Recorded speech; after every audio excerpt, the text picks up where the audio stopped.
सर्वभ्यो नमः। मैं doctor Praful sir. आप कैसे हैं? मुझे आशा और विश्वास है कि आप अच्छे होंगे। मेरे यूट्यूब चैनल पर आप सभी का स्वागत है। आइए आज हम लोग तत्सम और तद्भव के बारे में जानते हैं। तत्सम शब्द क्या होता है और तद्भव शब्द क्या होता है। ये ऐसा टॉपिक है जो सामान्य हिंदी से कोई भी क्वेश्चन, कोई परीक्षा होती है, वनडे एग्जाम होता है, उसमें आपसे एक क्वेश्चन पूछा जाता है कि इनमें से कौन सा शब्द तद्भव है और इसमें से कौन सा शब्द तत्सम है। ठीक, तो आइए आज आपको हम ट्रिक के साथ पूरा बताते हैं कि तत्सम शब्द क्या होता है और तद्भव शब्द होता है क्या होता है। इसका पोस्टमार्टम करते हैं पहले हम लोग।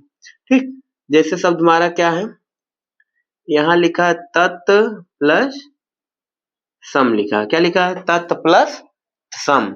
तो तत् का अर्थ क्या होता है? तत् माने होता है क्या? उसके। क्या होता है? उसके। और सम का अर्थ क्या होता है? समान। क्या होता है? उसके समान। तत् माने उसके, सम माने समान। तो उसके मतलब किसके समान। तो यहाँ शब्द लिख दीजिएगा संस्कृत। यहाँ संस्कृत के समान। जो संस्कृत के शब्द होते हैं वो क्या कहलाते हैं? तत्सम कहलाते हैं। तत्सम क्या? संस्कृत जो शब्द होते हैं वो क्या कहलाते हैं? तत्सम। अर्थात संस्कृत में प्रयोग किए जाने वाले जो शब्द थे वो आज हिंदी भाषा में प्रयोग हो रहे हैं। उन शब्दों को हम क्या कहते हैं? तत्सम कहते हैं। तो इसका ट्रिक बता देते हैं तत्सम शब्द कैसे हो।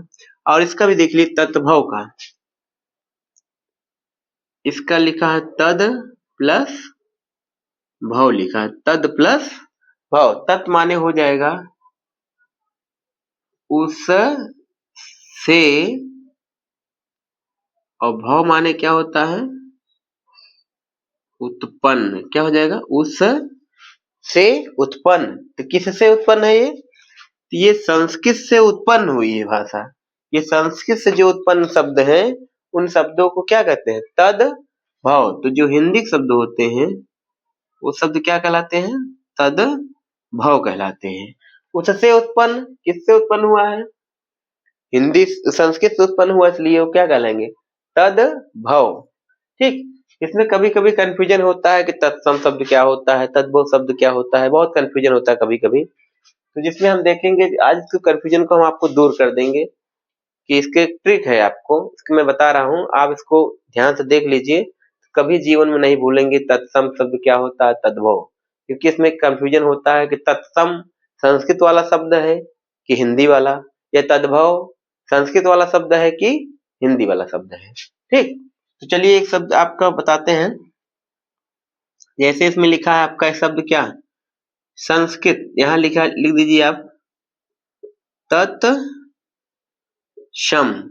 तो यहाँ देखो सा है, यहाँ भी सा है। तो तत्सम में क्या आ रहा है? सा आ रहा है।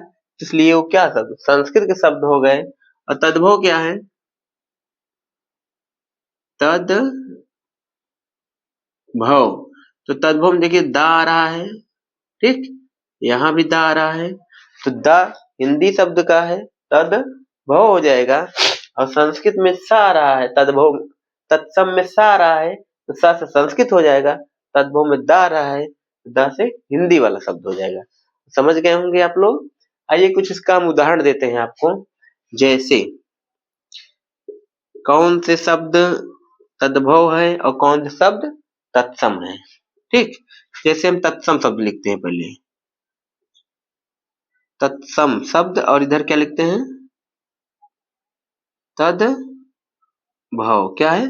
तद्भव। जैसे तत्सम शब्द हमारा क्या हो जाएगा? इसमें एक शब्द हमारा होगा जैसे अग्नि बोलते हैं। क्या बोलते हैं? अग्नि। ठीक, इधर देखिए क्या बोलते हैं इसको? अग्नि। अग्नि क्या होगा? आग होता है। हिंदी में क्या बोलते हैं उसको? आग। इसी तरह हमारा क्या है? जैसे एक शब्द हमारा क्या है? दुग्ध है। क्या है? दुग्ध। इसको बोलते हैं क्या? दूध। ठीक, इसी तरह हमारा जैसे है क्या? आम्र। आम्र शब्द क्या है? तत्सम का है। इसी को हम क्या कहते हैं? आम कहते हैं। इसी तरह क्या है? जैसे कर्ण है। कर्ण, कर्ण को क्या बोलते हैं? कान बोलते हैं। नेत्र, नेत्र, नेत्र शब्द को क्या बोलते हैं? आंख बोलते हैं। ठीक, इसी तरह बहुत से शब्द जैसे हस्त बोल सकते हैं। हस्त, हस्त को क्या कहते हैं?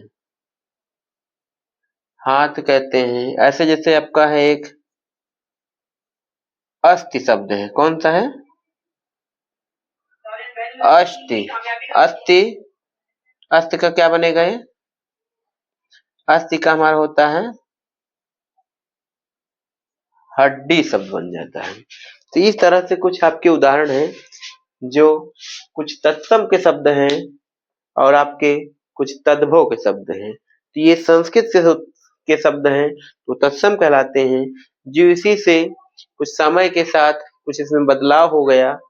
इसमें उन शब्दों को जैसे पहले लोग संस्कृत में अग्नि बोलते हैं, उसी को लोग आग भी कहते हैं। तो जो संस्कृत से उत्पन्न हुआ वो क्या कहलाएगा? तद्भव शब्द कहलाता है। तो मुझे आशा और विश्वास है कि आप अच्छे से समझ गए होंगे। मेरे चैनल को सब्सक्राइब कीजिए और लोगों तक शेयर कीजिए, इससे अन्य लोगों को भी इनके बारे में अच्छे से जानकारी प्राप्त हो सके।